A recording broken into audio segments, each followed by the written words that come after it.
to become the next Sir Isaac Newton or Albert Einstein? Learn physics from Rashid Al-Bari. Let's start today's remote learning with Do Now. How many electrons?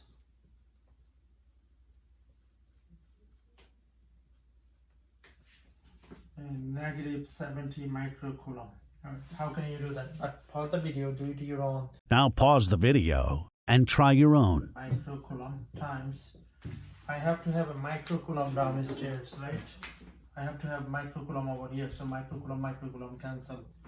And I have to have coulomb over here. So now 1 microcoulomb is 1 times 10 raised to negative 6 coulomb. Let's use the black. I think black is better, more visible.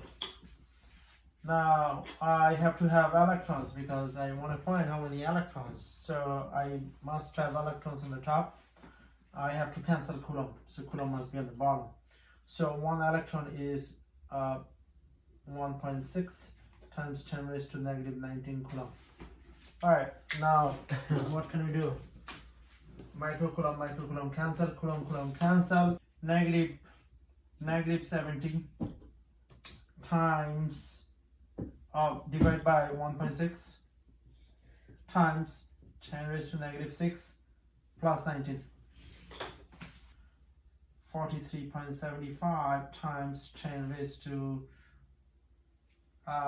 13.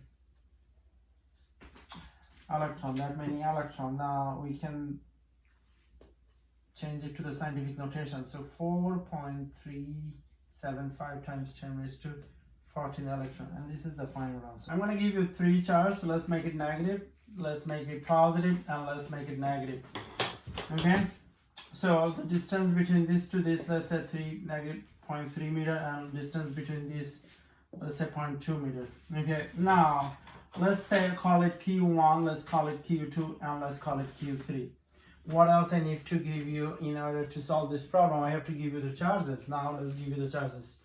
The charge Q1, let's say, I don't know, something microcoulomb I would like to give you.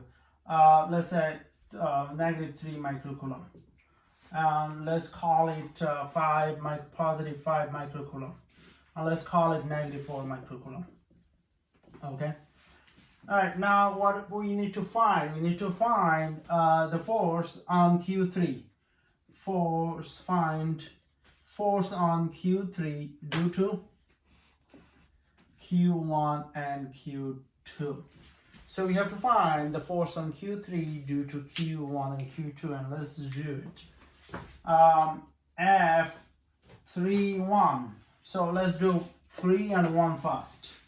And remember Q1, Q3, I should write Q3.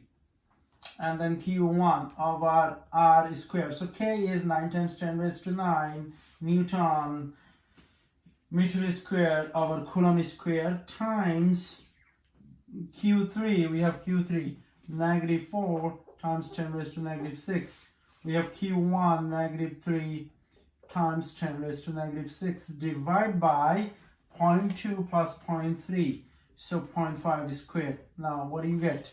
9 times 4 times negative 3. 9 times negative 4 times negative 3 divided by 0.5 squared is 0.25.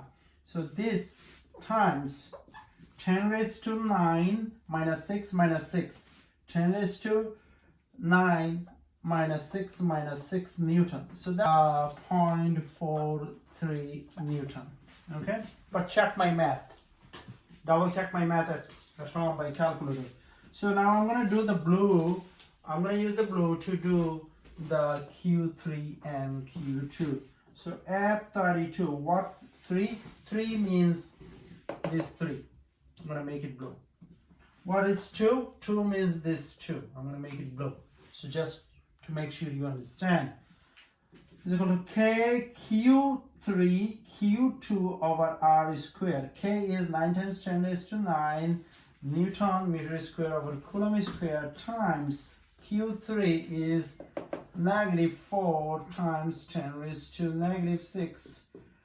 Q2 is 5 times 10 raised to negative 6. You probably think, those of you who don't know, you probably think that I see 4 microcoulomb. Why did I write 4 times negative 10 raised to negative 6? Is because you have to convert it to SI unit.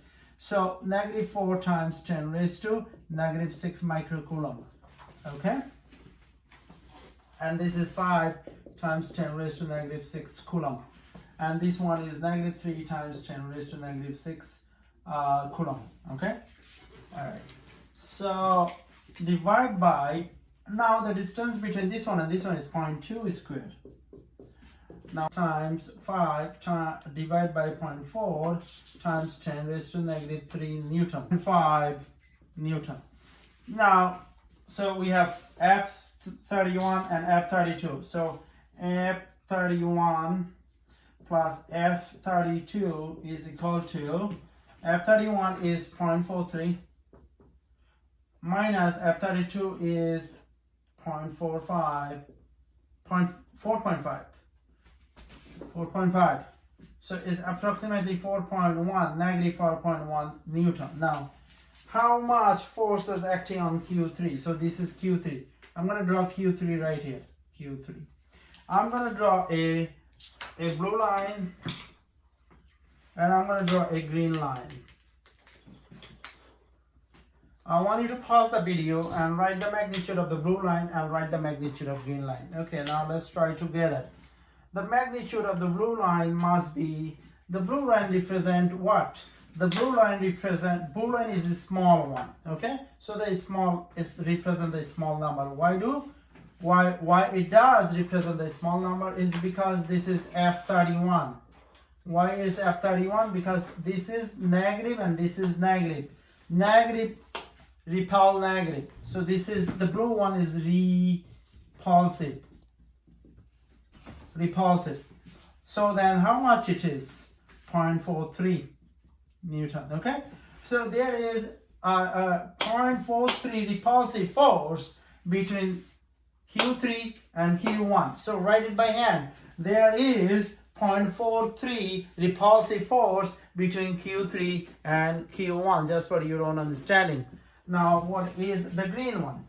The green one is negative and positive. So the attractive force, because negative is attracted to positive. How much attractive force between these two?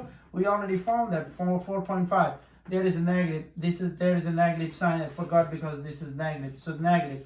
This, if you have arrow like this, that means negative. So I don't have to write negative. So I'm gonna write 4.5 Newton. This represents F32. That means there is 4.5 Newton attractive force acting between Q2 and Q3. Let's finish today's remote learning with an exit slip. Alright, so the exit slip is, I'm going to make it similar to the lesson so that you get to show your understanding. 1 meter,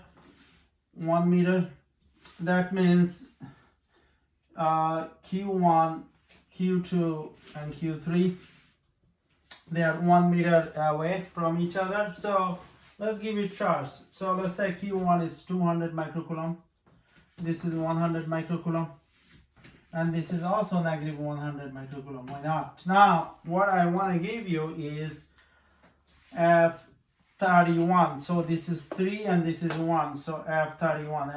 Now pause the video and try your own. And I want to tell you F31 is 90 Newton because I see the number I choose that I see is very easy to see.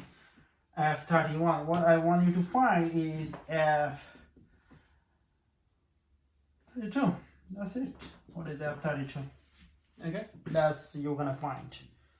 Subscribe to Bari Science Lab to fall in love with math and science, especially programming.